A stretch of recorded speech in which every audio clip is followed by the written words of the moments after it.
So thank you for attending. We have on the agenda several great things today. So we're going to talk a little bit about a reminder of what our mission really is.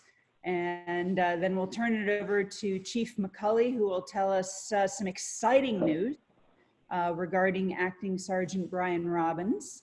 And Tom Pressing will then go over some information and an update about smoke remediation. At about 9:20, we hope to move into our Family Emergency Plan workshop. Jeannie is going to lead that for us today.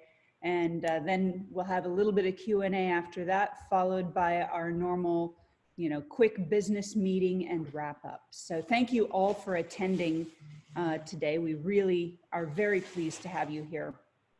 So the A.D.A.P.T mission, as you recall, is simply to help serve our neighbors in times of emergency and to ensure that our community is as prepared as possible for any type of emergency.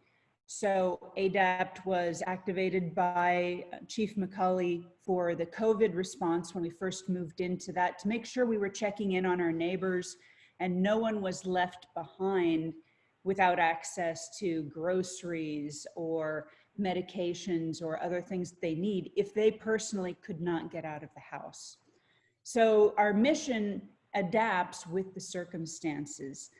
Today we'll be talking a lot about the air quality, of course, and potential evacuation if we had had the fires from Santa Cruz come roaring over the hill towards us. That might have been something that we really needed. So we thought these topics were pretty timely today. Another thing I'd like to mention is A.D.A.P.T runs on its volunteers. So you all are the people who make this organization happen.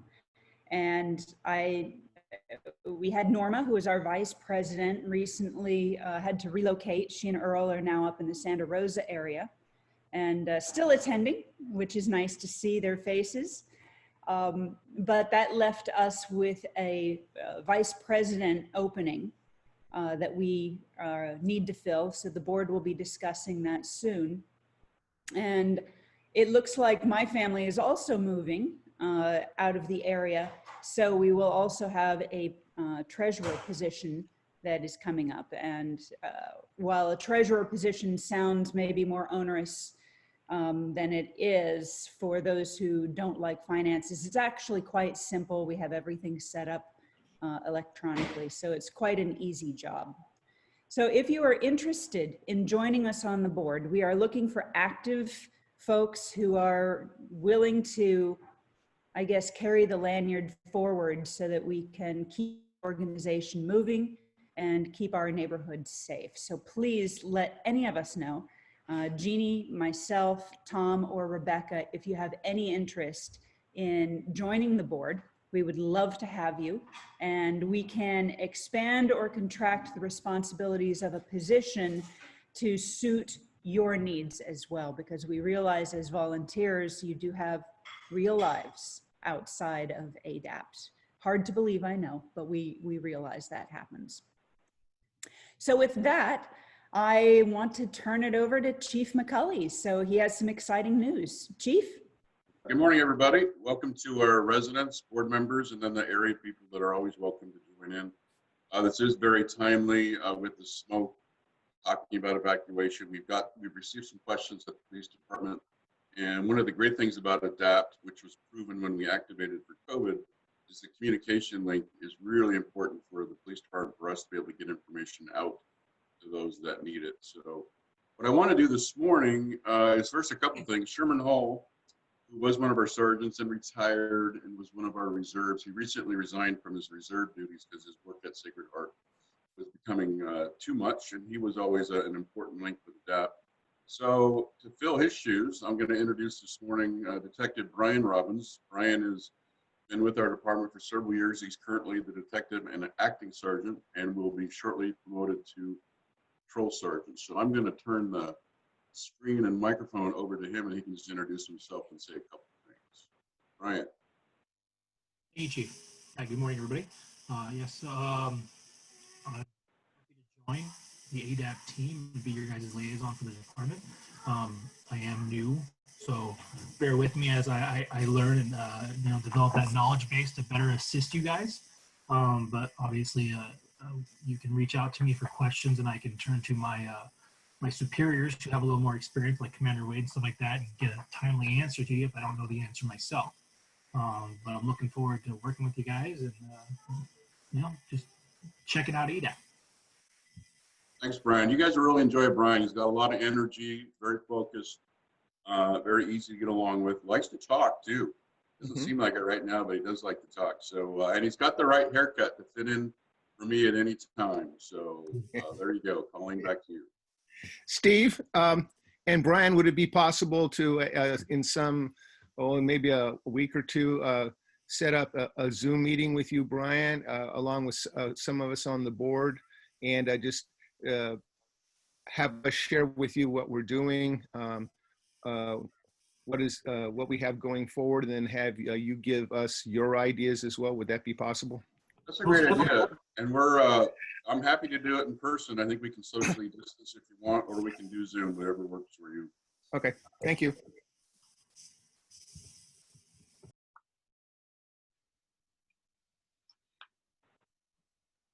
Oh, sorry, I was on mute. Thank you, Chief, for the update. Much appreciated. Sergeant Robbins, welcome to the team. We really appreciate having you with us and on all the work that we expect you'll probably have to put into this. So thank you very much. Tom, you have some updates on our environment for us, I believe. Yes, I do. So as you know from the smoke in the air, it's been rather unhealthy. Literally 15 minutes ago, the reading in Atherton, I'm very fortunate to have a monitor right around the corner from my house for purple air, that's purpleair.com, was 198. 150 is in fact severe health advisory. So we're at 198 at the moment. So just be aware of that. In terms of smoke remediation in your home, use purple air to see how severe it is. You can also use, it's called airnow.gov, and then you type in California and you'll get the US government monitoring stations. Shelter in place, keep your doors and windows closed. Those of you who have oxygen boost, those canisters, I would recommend that you, at least 4 times a day, take a really good inhalation from those canisters. They're used by high altitude athletes and private pilots. Will clean your lungs out. If you need to, wear a mask. If your eyes are irritated, then wear goggles. You can even wear swim goggles around the house. Then also you would probably want some eye wash to keep your eyes cleaned. If you have an air purifier, you're going to want to clean it out more frequently than you normally do because the particulate matter is so high. You want to maintain your hydration, and those of you who have Navage devices, that I would definitely use it so you don't get sinus infections. That's one of the side effects of this smoke, is sinus infections and headaches. It's still fire season, so you want to have your go bag ready to go. You want to have your fire escape with oxygen boost and water. You want to have your evacuation plan firmly wired in your brain, and you maybe even want to drive around and check it out. Part of your evacuation plan, have a target location that you're going to. In working with Norma when she had to evacuate from Santa Rosa, she had in place a location to go to as she went south when the fires were getting close to her location. Now, you may have noticed in the news that our fire department did not deploy to other fires like we normally do. And the reason being is that our fires were so close to us that Harold Chapelholman had to keep us in reserve, his units in reserve, so that in fact, if it had crested Highway 35, he would be able to defend our community. So I want to put a big shout out to our fire department that though we are, first to help other people out in this particular situation, Harold was first to protect us. Brownouts, update on that. PG&E is still saying there may be brownouts. We've been very fortunate so far. The key to brownouts is having an alternative power source like a generator or a Tesla wall or batteries to your solar array, primarily to run lighting, freezer, refrigerators, medical equipment, and your security systems. So do what you can to make sure that you have alternate power, have LED lights, and also really important, know your neighbors. COVID is still around, so maintain your COVID supplies and maintain your COVID discipline. And then always keep an eye out for those, pesky earthquakes. So be ready for that. And that's my update, Colleen. Thank you very much, Tom. I appreciate that. All good advice. I'd also like to bring to everyone's attention, we do have some videos and other support information on our website. So if you go there, you can find out more information on all of these topics, including, how to put together a go bag, etc. So we encourage you to check out our resources online. All right, with that, we're going to move to the topic of the day, which is our Family Emergency Plan Workshop. You all hopefully have access, well, I know you have access, but hopefully you've taken a look on our website. We have the Atherton Emergency Handbook.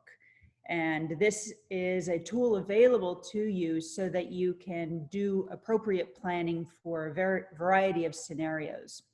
One of the things in this handbook, and also available separately on our website, is a PDF, basically, or a document that you can complete that helps you plan for your family if you should need to prepare for an emergency, which we all should be. So Jeannie is going to walk us through that information. Jeannie. Thank you, Colleen. Good morning, everyone. Whether you have it up on your screen now or print it out in front of you, or you just want to take notes, or you just want to listen, that's all fine. Rebecca is going to be sharing her screen along as I talk.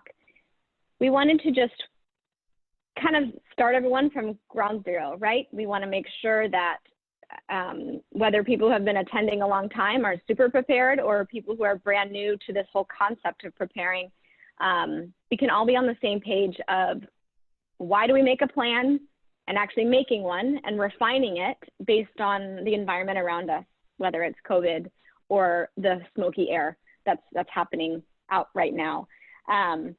One of the main reasons why we make plans like this is because our brains are going to be so stimulated when something actually happens. So to have a plan ahead of time is so crucial. We want to instill confidence in ourselves to know that we have something already that we can look to, as opposed to scrambling right when an earthquake happens, or when we're told we need to evacuate because of a fire, or just because we don't have a landline, right? Like there's so many different factors.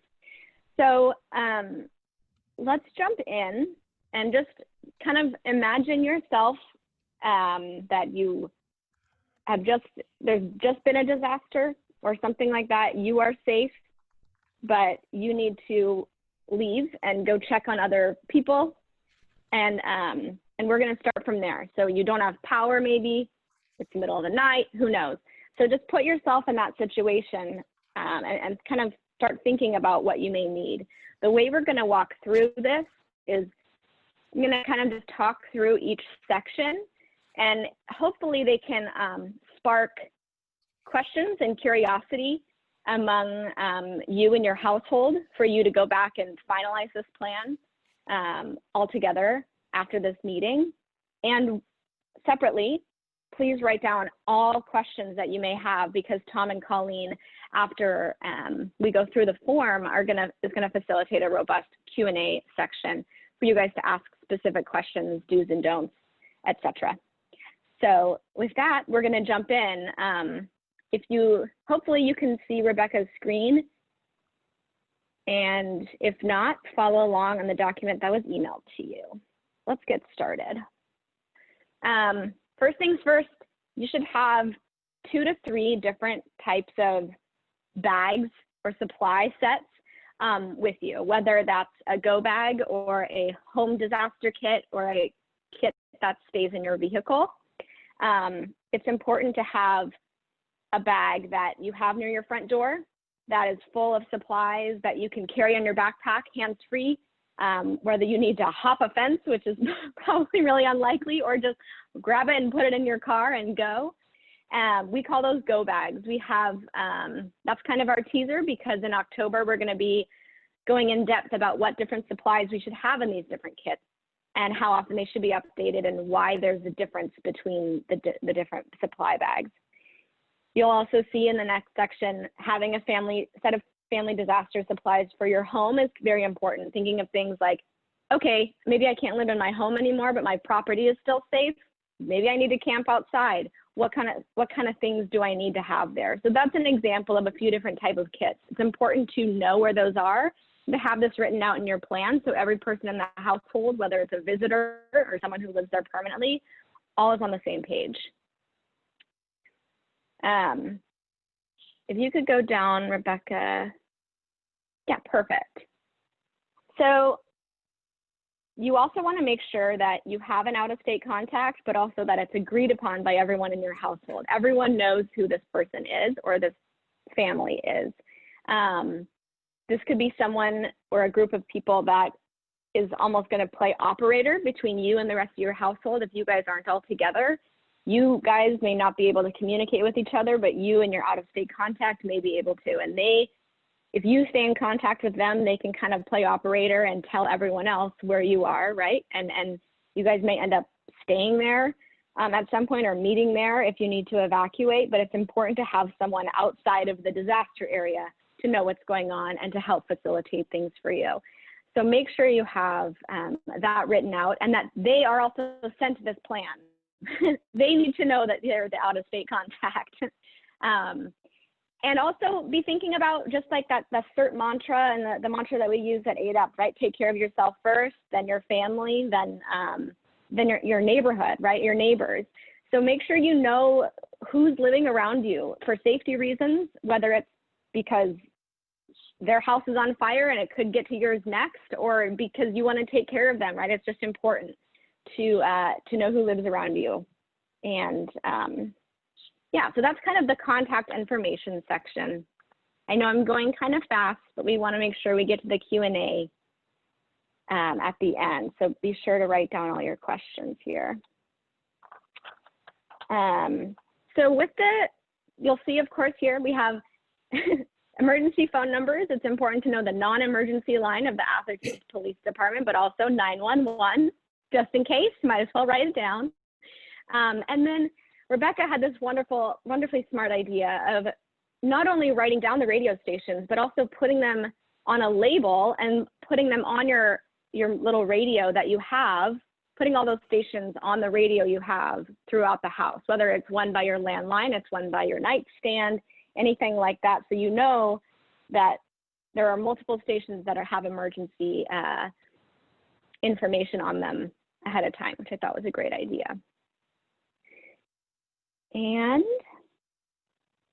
with your utility shutoffs, this is something else. Again, this is a plan, right? This is for all your households to be on the same page. You should do this in person with the rest of your household, walk around, do a little mini field trip to understand where those different valves and shutoffs are, but also write it down. In our plan that we have in our household, we have pictures and then of my host or the homeowner pointing to the specific button within the photo. That includes other things, I'm sure, but most importantly would be water, power, and gas. There are many places online, you can Google it to find out exactly what and where you should shut off, but most importantly, do not shut off your gas until you know it's leaking or that you absolutely need to, because it cannot be turned back on without the help of professional support like PG&E. So don't go home and test it right now just for fun, but know where it is. Keep a wrench nearby and know where those shutoffs are and write it down. And I just saw here, Chuck, thank you, message said KCBS also has a great FM radio frequency. So we'll add that to our list, and everyone else can write that down too. Can I say something real quick? Yeah. Just so everyone knows, the actual, the number listed that you guys have is actually our fax line. The business line is going to be a different number. I can put it in chat so everybody has it. But No, tell us now. We'll type it in. 650-688-6500 is going to be the correct non-emergency line. And if you want to fax the police department, you can, but it's probably not a good idea in an emergency. You might be a little slow to respond. That's correct. Yeah. Thanks so much, Brian. Oh, no problem. All right. So yeah, and please note, Colleen plugged in the beginning, we have a video about shutting off our gas on our YouTube channel and on our website. So be sure to check that out if you have more questions on why or why not, you need to shut off the gas. So let's think about, in case of a wildfire and you need to actually evacuate quickly, what sort of things do you need to grab that aren't going to be in your go bag? These are things that you probably use almost on a day-to-day basis, whether it's, as Rebecca was saying on our call yesterday, she needs to write down my pets.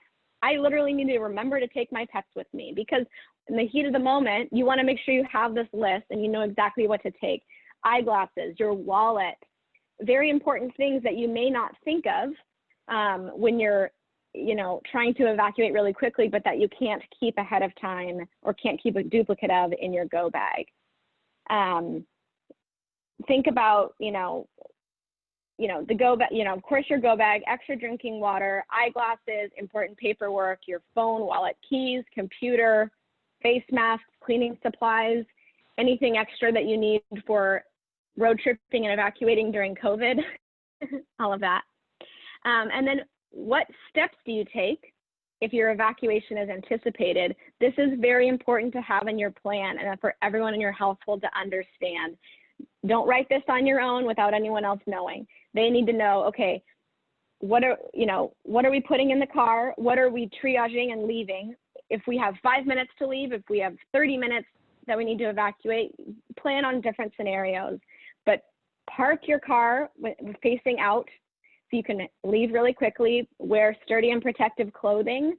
If it's the middle of the night and you're in your nightgown, keep a pair of Carhartts under your nightstand with some sneakers. Stay tuned on the emergency radio that you may also have near your bedside table. Turn off the utilities if you're instructed to, and make sure you notify your emergency contact that we mentioned earlier that, hey, we're evacuating, we may head up your way.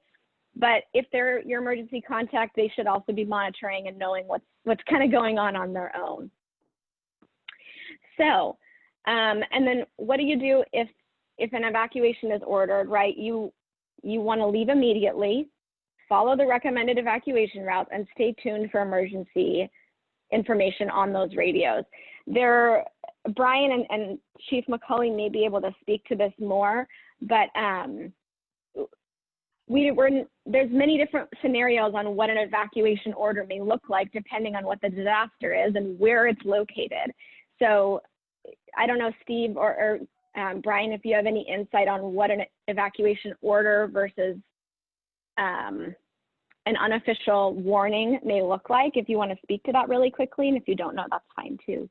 Well, just a little bit. We would obviously be working with the fire department because there are several different orders. There would be an advisory order, or there can be a mandatory evacuation. It just depends on the situation. And of course, that's going to be key in working with A.D.A.P.T. to get that communication and information out. Perfect. So we'll just be super hyper vigilant and knowing what's going on. And honestly, guys, the more things you're signed up for, the more likely you're going to hear about something, whether it's the town news flash or the SMC, the county texts, right? Some of them are very not emergency or important, and some of them are actually very interesting and helpful. So it's worth it to sign up for those. And also staying in touch with other people and your neighbors is very important. So going through the rest of the plan here, the evacuation plan, this is also something very important that you need to document. Tom had mentioned a few days ago in one of our email communications that there's an option for you guys to get, as a household, take a mini day trip and go on these different routes together. Take a field trip, drive through and see, because a fire could be close to 280 or a fire could be really close to 101. And so you need to have various routes outlined and written out here. Know where you're gonna go and know various ways to get there, and keep your car full of gas or charged if it's a Tesla. So then, if you don't need to evacuate, but it's super, super smoky, let's say how it is right now up in Oregon, in certain parts of Oregon, have a clean room established in your home. And write this down in your plan, right? Okay, we're always gonna have the guest bedroom as the official room because we can keep an air purifier in there, we can seal it off from the rest of the house. So it's important to just note this in your plan. Of course, thinking about it and talking about it and making it happen is important, but also writing it down and documenting it for everyone to know who's in your household, because some people may be more sensitive to smoke than others. So in case there's an earthquake now, thinking about that, another different disaster, what are the different meeting places you need to establish and document in this plan? You need to know where your emergency assembly point is. Be sure that we just updated where our EAPs are. These are these little signs. They're about 4 feet high. They're all throughout the town. And they are places that your neighborhood will meet if a disaster occurs and after they've checked on themselves, the safety of themselves and their household and their families. You guys will go to these emergency assembly points. Go to our website to see the most updated list, to see where yours is located. There's probably around 20 of them right now, all throughout the town. And also make sure everyone in your household knows where that is as well. And same with the out of neighborhood meeting place. This is not the out of state contact, but let's say there's someone in, another family that you know that lives in Menlo Park, or a family that you know, or just a location that's open and wide and doesn't have a lot of buildings around it that you guys can all meet at if we're back to the commuting at some point in the near future. We have someone working in Sunnyvale, in San Francisco, someone's at home. What's a central meeting place that's probably safe and open and easy to access that isn't our home? For our household, it's Stanford Shopping Center, and we have a location there that's wide open and close enough to the train, close enough to different areas. It's central. And think about other ways to, going to the next box here, think about other ways to communicate that you're not only safe with other household members, but also if you can't call them on the phone because those lines may be really clogged up, text messages may be able to go through. You could go on the Red Cross website, Safe and Well, where you can, or Facebook, right? There's different ways to mark yourself as safe or to say what's going on. So it's hard to plan exactly what sort of, if you'll have any Wi-Fi access, if you'll have cell phone access or radio, anything like that. But it's good to plan ahead on what the decision tree looks like for how you're going to stay in touch with family household members if you're not all at home together, and knowing how and when to reunite with them. The other plan could be, let's all meet in Nevada with our out-of-state contact. We'll see you when you see us. There's many different options. This is also going to be a huge, variable if you have children or pets and anything like that. So with your escape routes, in case of a fire inside your home or nearby your home, if you have a 2-story home, make sure you have a ladder to escape outside of your house, but also some sort of ladder or way to escape your property. So if you're fenced in, like a lot of homes in Atherton, make sure you have a way to get around or above those fences and those gates so you can leave. We live on a flag lot. I've kind of accepted my fate at this point, but we still have a ladder near one of our properties just in case we want to evacuate or attempt to evacuate. But keep those ladders in almost every room upstairs for you guys to evacuate safely and quickly. All right, we can keep going here. And like I was just saying, there's always going to be special considerations for senior citizens, guests living in mother-in-law units, or if you guys have children and pets and all of that, please plan accordingly. Like I said, in October, we will be talking more in detail about what different supply lists to have and what variables like these will need to be accommodated for. But for now, make sure everyone in your household, including your children, know what the plan is. Make it a fun event, right? You've talked about it, you get to play it out, do it on a Saturday, go through the plan, make sure they know pertinent pieces of information. Once your plan is finalized, tape this up in different areas around your house, and make sure it's a well-known thing, right? That everyone has it memorized and known.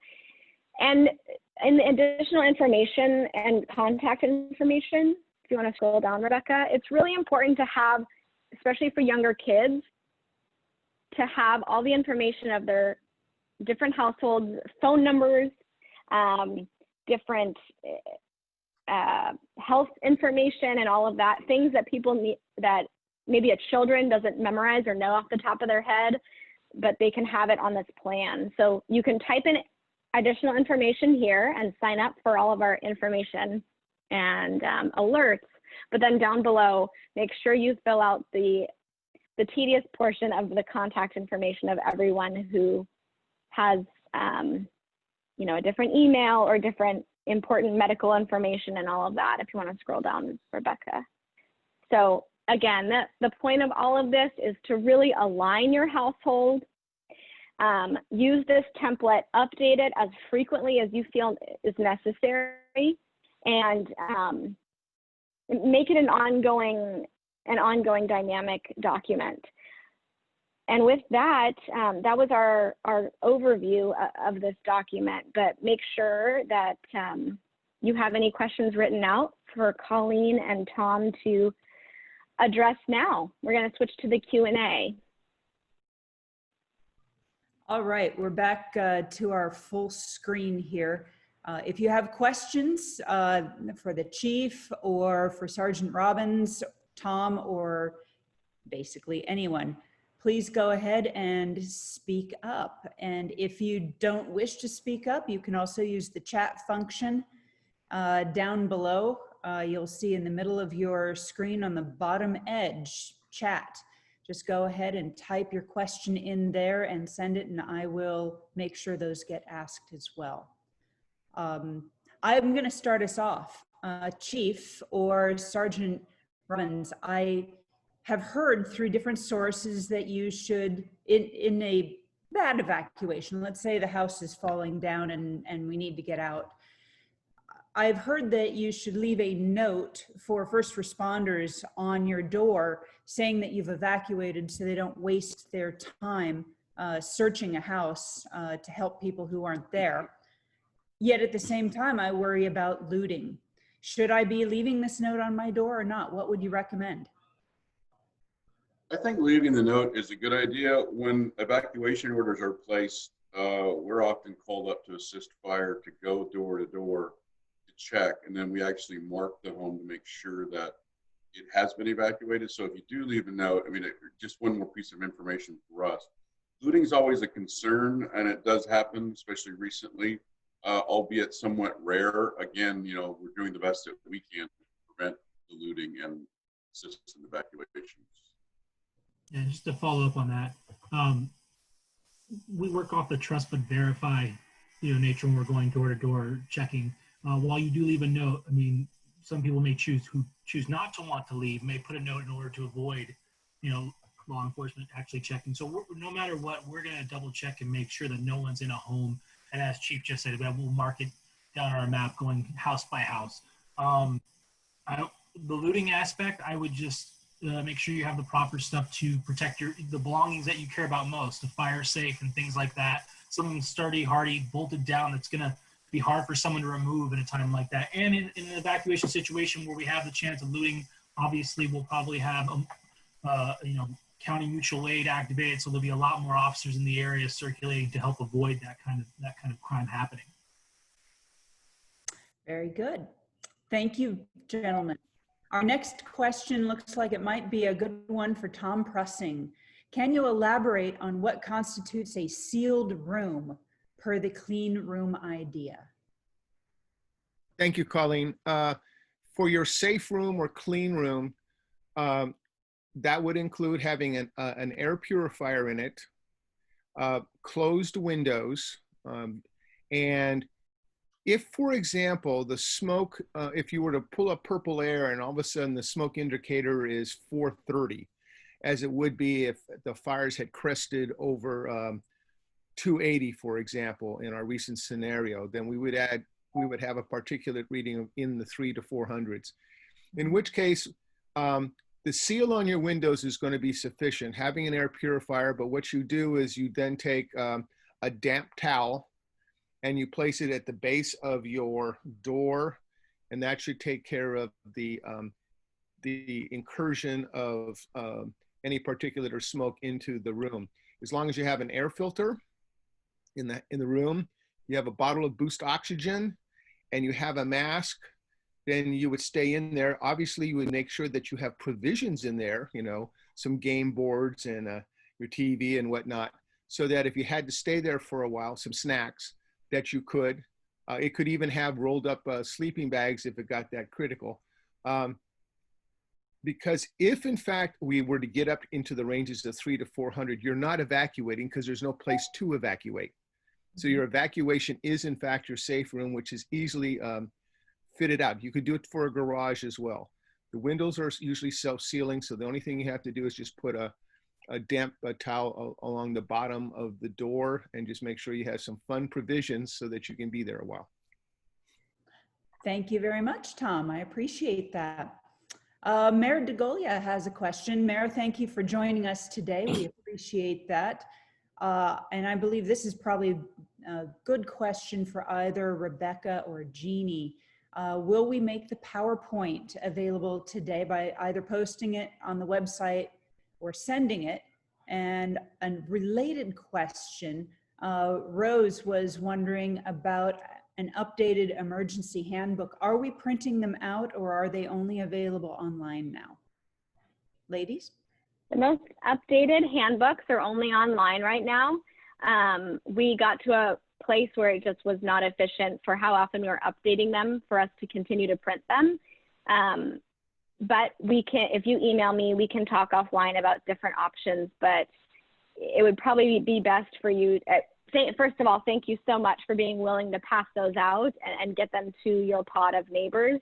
We can talk offline if you email me, and we can make sure there's a plan in place to get them to you, whether it's printed or digitally. And to answer your question, Councilman Rick, we have this already on our website, the template we were just going through on our prepare section of our website, which is getreadyatherton.org. And it's right at the bottom, or it's in the email invite you received to get the invite for today's event today. But there's multiple places where it'll be available and that it already is available. Great, thank you. Tom, we've got another question that I think you are particularly good at, which is about the purchase of the oxygen tanks. You were talking about Boost oxygen before. I suspect there are others as well. Where do you buy such things? Also, if you could at some point, post in the chat the air quality sites that you recommend. Not Purple Rain, that dates me a little bit. Yeah, purpleair.com. Purpleair.com. And airnow.gov. So as you can see, I'm currently in the bedroom, and Dory has one of these on her side of the bed, and I have one on my side of the bed. It's called Boost Oxygen. So that's what the product looks like. because the atomic weight of energy of oxygen is 0.001. These are incredibly light. This is the 10-ounce container. These are used by high altitude athletes, extreme athletes, and private pilots. But it's good for smoke remediation or any kind of evacuation need. Currently, Jeannie just discovered that there's some still available at Big 5 in Menlo Park.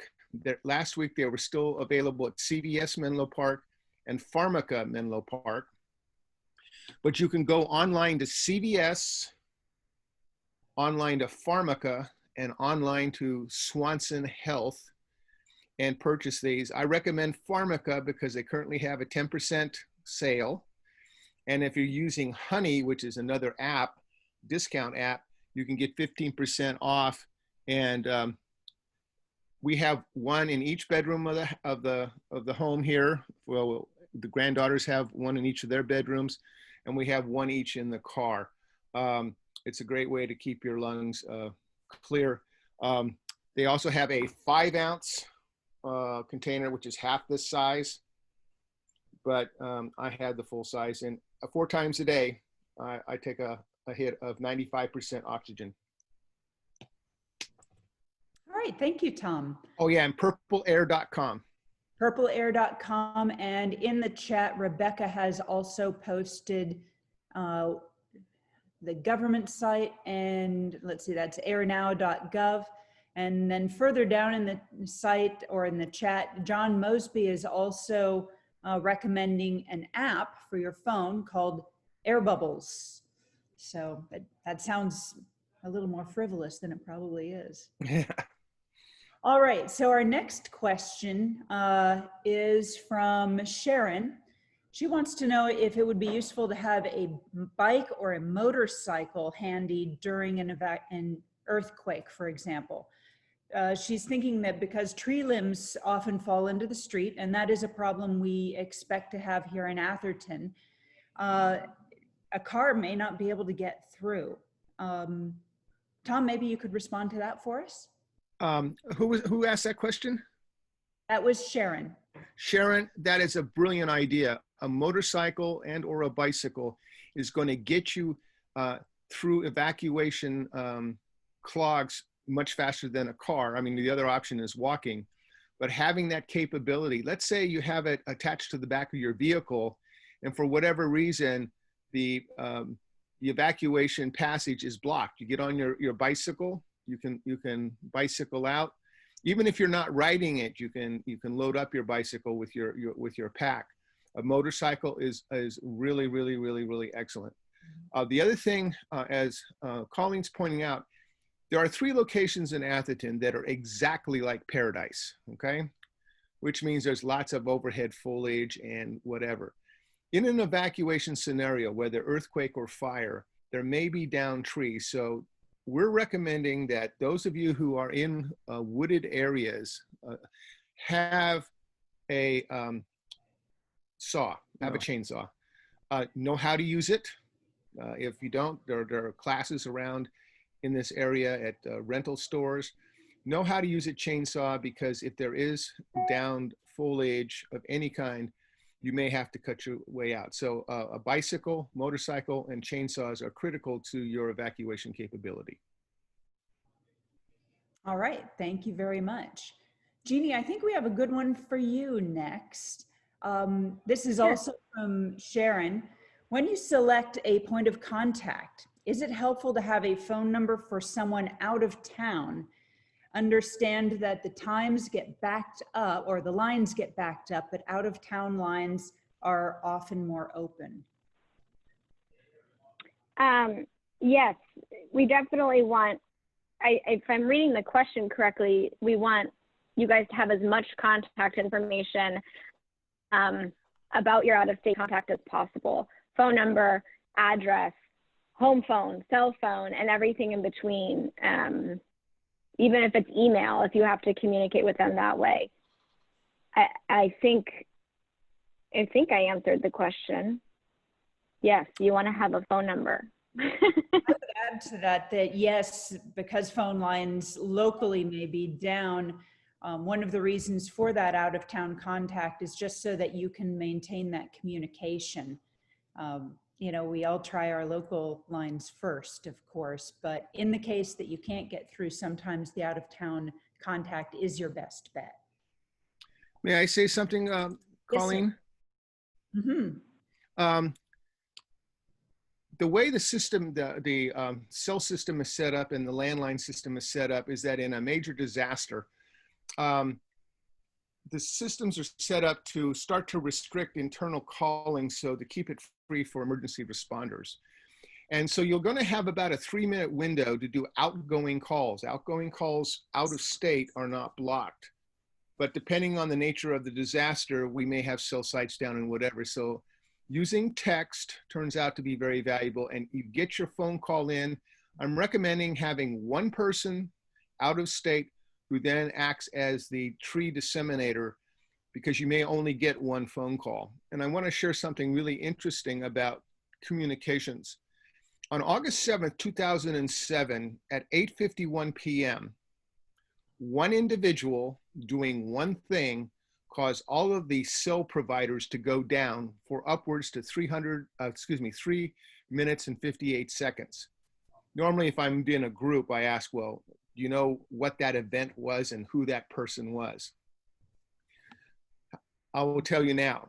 Barry Bonds hit his 756 home run at Oracle Park, then it was AT&T Park, and 45,000 people got on their cell phone at the same time and crashed all of the cell sites.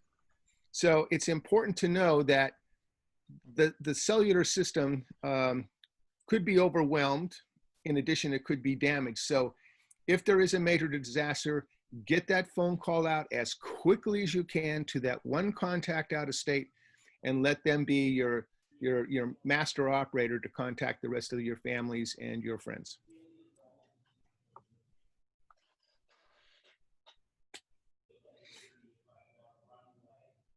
Thank you, Tom. Having taught communications, I concur with what Tom just said. You can make. Are we back? My internet may have cut out here. Yeah, you're back, Colleen. John, what were you saying?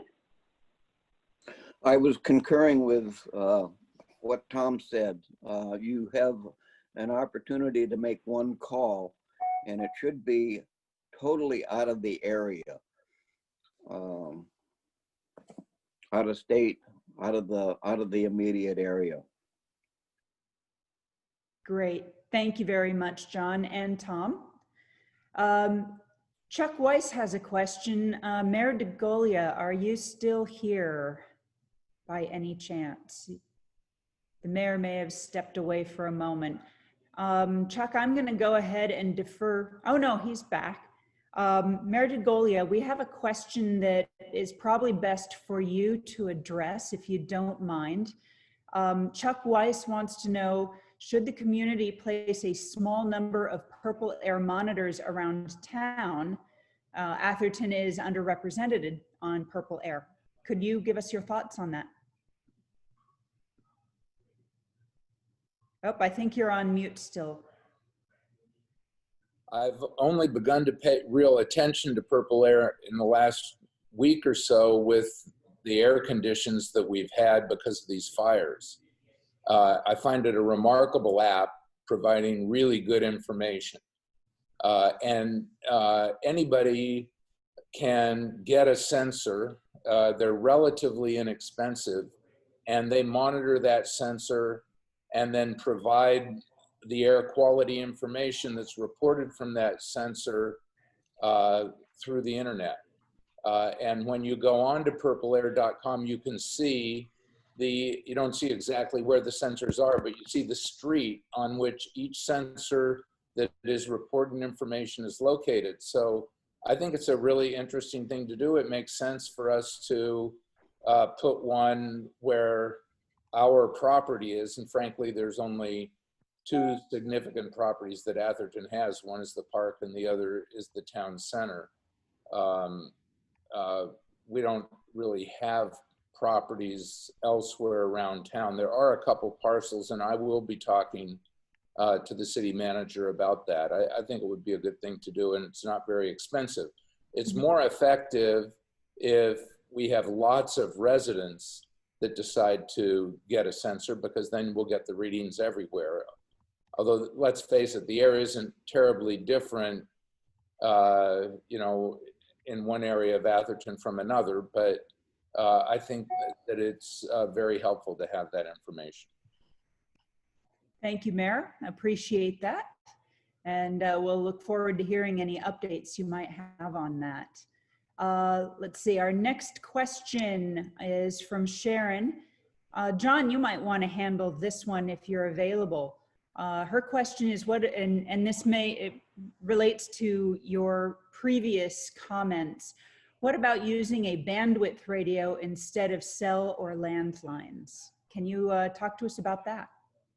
I'm not quite sure what she means by bandwidth radio. There are radio emergency communication nets already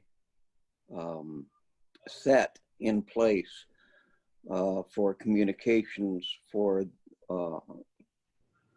emergency office of, you know, from city to city and city to county and county to state. Those are already in place. Mm-hmm. If you want a radio to contact your family out of the area, you're going to need to have a repeater link set up beforehand, and a frequency, because although there are thousands of amateur radio frequencies, most of them are going to be busy in a major disaster. But you would have time to get a message out, but that all needs to be pre-planned and set up. And all of the families have to have amateur radio licenses. So whoever you want to talk to, but that is a viable option. Thank you, John. I appreciate that. Paul and Lisa have a question, and I want to make sure that I get it correctly out there. They are curious about having a landline. If that, I believe the essence is a landline better than a cell phone line in these times? Yes. Okay. And Paul, did I get, and Lisa, did I get your question correctly here, or is there more to it that you're curious about? No, that was it. Just the benefits of having a landline, because they are still operating even if there's a power outage or cell outage, and sometimes having one with even just basic service might be a good idea.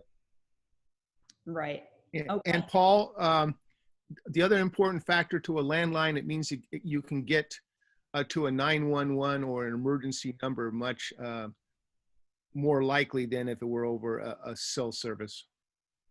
Thank you. And we have a question about school areas from Sharon. In addition to parks, so I think your question here, Sharon, if I'm understanding you correctly, for an evacuation or an assembly area, is that what you're thinking? I can speak to that, Colleen, if you want. Okay. Please. Just so you know, schools are not an evacuation point. We have state and federal, we have state law, county law, and federal guidelines that the schools are set up to protect the students in a major disaster. So therefore, you will not be allowed to evacuate to a school site for the sake of maintaining the safety of the children. Matter of fact, as an adult, you have to have ID to pick up your child, proof that you are actually the parent or grandparent. So currently, school sites are not evacuation sites. There are places like Vallombrosa Retreat Center that has an agreement with Menlo Park to be a potential evacuation site. There are some churches that have made agreements to be evacuation sites, but in general, high schools in our area, the 3 high schools, and the grammar schools in our area are not evacuation points. Great, thank you. I do recall reading about schools being very protective, especially when in session, because they are protecting children. They don't want random predators wandering up and claiming your child. So that makes perfect sense to me. Mhm. That was, let's see, the last question in the chat. Are there any additional questions? I'd like to answer, there were a couple questions in chat that I'd like to address. Several folks were concerned about oxygen in your household. Just to let you know, these little canisters are 10 ounce. So there's only, there's one in each bedroom and there's one in each car. These are not, 20-liter containers, because I know the concern is oxygen being an explosive inside the home. So those of you who are concerned about having oxygen in your home, these are fairly small containers. They're well sealed, and for the number of containers that you would have in your house, they do not pose a fire hazard from my point of view, but they are critical, especially, I'm 72, and though I have, good cardiovascular, I swim and whatever, in times like this, either with COVID and or smoke situations, having a real easy, accessible oxygen source, I think, is very valuable. Colleen, can I add something on the question about the purple air sensors? Absolutely, please, Mary. Okay, I just went online to look at exactly what the situation is with them, and if anybody is interested, just Google purple air sensor, and you'll see that they cost $279. They require Wi-Fi access. So for the town, the only locations that we could put them would be at the town center and the park. And I am in the process of exploring that. But anybody who wants it, the connection is quite good, and they upload the data and then it's reported as you can access from any smartphone. Thank you for the update, Mayor. I appreciate that. Bill Rosenberg had a comment about landlines, and yes, I believe he is correct. A lot of our landlines may not necessarily be landlines anymore. It may be voice over IP or internet phone access, and I know that it would be true for my household. So if you think you have a landline, make sure you have a traditional landline. Getting a new one installed may not be as easy these days. A question from Matt: any thoughts on tips for escape ladders? Which ones are better? This info is available online. Yes, it is available online. I had one that my parents bought for me 1,000 years ago when I went away to college, because my apartment building, I was on the 3rd floor and they wanted to make sure I could escape. So basically it was a standard hang over the rail thing, and I never had to use it. It was nice knowing it was there. But I don't know, Tom, do you have any thoughts on ladders? You can go to Big Five here in Menlo Park. You can also go to Amazon.com and just take a look at the ones that work best for you. We have 2 escape ladders on the 2nd story where we live for the granddaughters, and twice a year they have to practice going down the ladder. Then they have to practice going up the ladder back into the room, because they have to know how to assist someone who may be trapped. And then we make everything fun. So we have a ladder drill day, and then afterwards we go over to Jeffrey's and have hamburgers. So one of the things that Jeannie talked about earlier is, those of you who have families, make your drill days, your own personal home drill days, an adventure. Either it's a day trip, or you go out afterwards and hit Baskin Robbins. The more fun you make it, the more individuals, both adults and children, are going to remember it. Great advice, Tom. Thank you. I will confess, I never did a drill out my apartment balcony. It probably would have disturbed my neighbors and I would have had an interaction with the police. But for children, I think it's a wonderful idea to do, and certainly on your own property. What's important is that by doing it in a safe situation where there isn't a crisis, helping both adults and children getting through the emotional uncertainty of going down 15 feet or climbing up 15 feet, getting that out of the way. So when a disaster really happens, I think Colleen mentioned earlier, and so did Jeannie, that you've got that out of your way and now you just execute. By practicing it and you make it fun and you make it have a reward at the end, you're literally going to save a life. It's that simple. Ace Hardware also has downtown Menlo has escape ladders. Oh, great. Fantastic. Thank you, John. All right. Any other questions or comments? So, go ahead. Amy? Another good emergency preparedness thing to do, especially in this season where we might get evacuated, is making a plan list of what to do in an immediate evacuation when you have 5 minutes to leave your house. Plan for a 15-minute or a 30-minute or 1 hour evacuation, because each of those time frames you have more or less things you can get, and you need to make a list of what do you need to get in those first 15 minutes. If you need to leave immediately, what are your top priorities? And then you can slowly add on as you have more time to evacuate what you can bring and what you need to leave behind just for your personal safety. Mm-hmm. Excellent suggestion, Amy. Thank you. I'd like to also go ahead, Tom. There was also a question about whether we were recording this session, and we are. I'm not sure how we're going to make that recording available. We'll have to multiple ways. Good. Okay. Yeah, we'll get it out. We are recording our sessions so that, and because of the question and answer period is really full of nuggets of knowledge, we'll make sure that that's available to you so that you can then pass it on to your neighbors, which you could get a little coffee clatch going, however, socially distanced and safe, but you could actually go through this session even if you couldn't attend it on Saturday. Mm-hmm.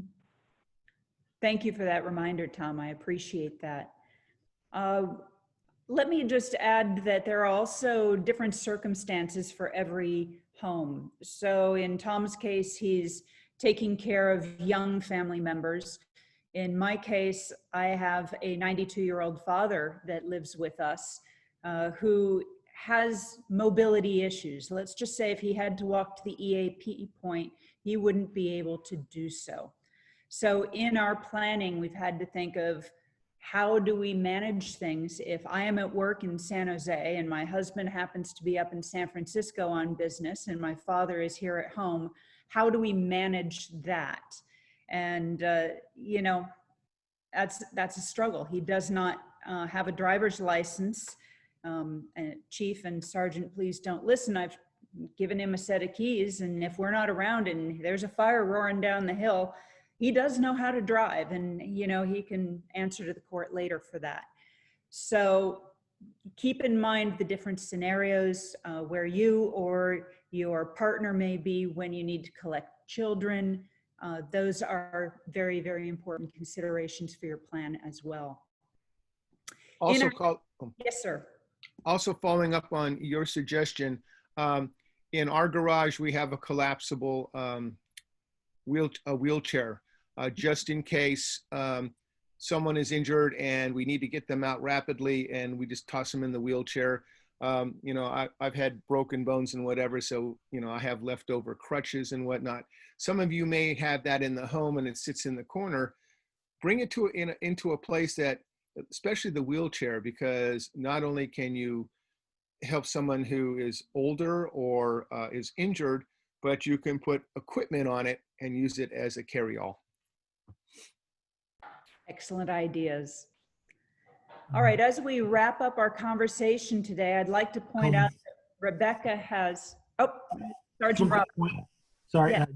Just touch back on the constantly escape ladders, because since you brought up your 92-year-old father, mobility issues. If you do have a second-story home and the fire is down below, they do also make residential escape slides, inflatable ones. So that's another option you can look at for, if you have an issue where someone may have difficulty getting down the ladder itself. Obviously, you don't get to practice with that one as Tom does with the ladders, but it's also another option that you can look into. So there are multiple, the internet's our friend. I love it. You Google whatever you need and you can always find that kind of stuff. And one other step, if you do decide to purchase from Amazon, be very careful of what you purchase, just because sometimes the quality is not always the best. And so you want to make sure that thing's going to be sturdy and good to go for if and when you have to use it. Thank you, Sergeant Robbins. Much appreciated. Good advice. We do have some resources in our chat that Rebecca has added. She has links to our family emergency plan template, finding your area in Atherton, where you can find your emergency assembly points, the handbook copy that we have there, as well as emergency supply lists and some of our videos. Amy has also added a website for evacuation plans as well. So please take a look at that. John has added a recommendation that we all consult consumer reports for purifiers and air equipment, which I think is always great advice as well. Last call for questions and comments. I'll just make a quick comment. Yes, sir. We've always had a lot of discussion about planning and being able to take care of yourself. And as a police officer, it's hard to say, and I've had to say this to very many community groups, in a large scale emergency, we're going to want to be there, but we're not going to be able to probably come. On a good day, we have 5 officers in town, typically 3. So it's going to be really critical that everybody does do their own planning. We'll be leveraging A.D.A.P.T to assist and for communications, but can't stress enough that you have to have your own plan and be able to take care of yourself at least for a few days, if not 5 days. And then secondly, in my experience with emergencies and after action review, communication breakdown is always on the top of the list, and public entities often are criticized for lack of communication.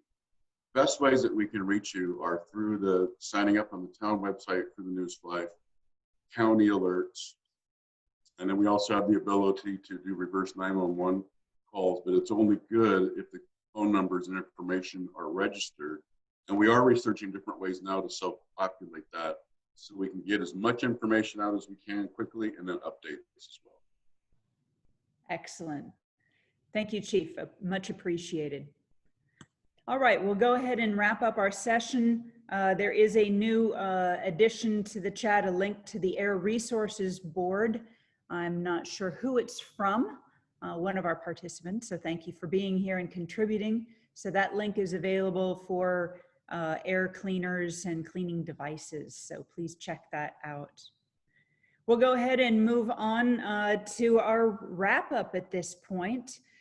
We have meetings coming up in the future, of course, every first Saturday of the month. October 3rd is our next one at 9 o'clock. Our topic next week, Jeannie.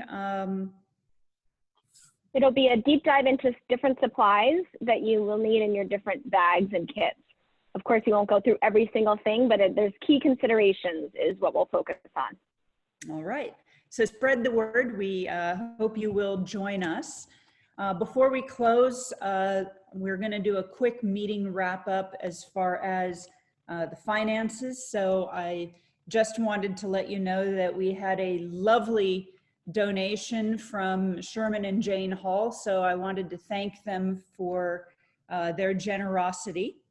Our finances here at A.D.A.P.T, of course, we are a nonprofit, a 501c3. So we do encourage donations, and your donations are used not for any of us on the board. This is strictly for use for Atherton stuff, communications, the website, making equipment available in our trailers around town that serve for emergencies. So we do appreciate any donations.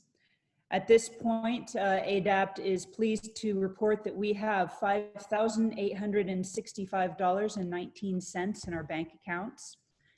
So thank you for your generosity. Again, that money is not going into anyone's pocket. It is for you and serving our community. We do appreciate your using Amazon Smile. If you do want to buy some Boost Oxygen or anything else, on Amazon, you can note that we are your preferred charity. We would love to be your preferred charity. Every little bit counts. We do get money trickling in each month, and that does help to serve us. Jeannie, do you have any volunteer updates? Not anything more than what you mentioned in the beginning. We are looking for anyone who wants to be a really committed volunteer or wants to be a block coordinator, which means helping out a pod or a group of homes around Atherton to just almost as a communication tree to make sure we have access, or everyone in the neighborhood has the opportunity to have access to emergency preparedness and our group, and so we can stay a unified bunch. So reach out to us. There's many different ways to find us online. We have a committed group of area coordinators with us right now, and we'd love to grow that group and just also get help with a bunch of other things, whether it's digital, treasurer positions, all of that. Email us and find out more. Thank you very much. Rebecca, did you have anything to add before we close? Not really. I just want to say thank you to everyone for joining. And I know my connection isn't great, but I'm glad to be here, and be safe. Excellent. Tom, why don't you take us home? I'd like to thank Mayor DeGolia and the council, who yearly we are funded by the council in addition to our 501c3 contributions. And the majority of that money goes into ongoing maintenance of our website, and more importantly, the installation of our emergency assembly points throughout the community. And we're continuing to grow that so that more and more areas have assembly points. So thank you, Mayor DeGolia, and to the council as well. Everyone, just be aware of the smoke situation. The fires in Oregon, we may get smoke from there. We have the Mendocino fires. Use Purple Air. If you'd like to use that Boost Oxygen, go get some.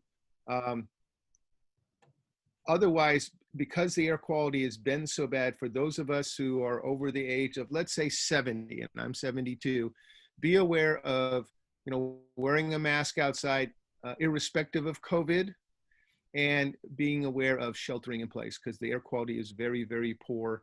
And we're now in our 5th day of bad air quality, and that's when it starts to affect the lungs of those of us who are much older. On that note, I just want to thank everyone. We had 70 folks online today. This is really heartening. When we deployed for COVID, we had 78 A.D.A.P.ters in the field, and we're having 70 folks showing up on the first Saturday. Obviously, this is the second Saturday, but the first Saturday of the month. This is how we stay in touch. This is how you become an important element of the A.D.A.P.T. effort that is headed by the chief and Brian now. So again, thank you all, and have a very, very, very safe weekend. Thanks, everyone. We'll see you on October 3rd with any luck. Have a great day. Yes. Thanks, Thank all. you. Thank you very much. Thank you, Thanks, everybody. Thanks, everybody.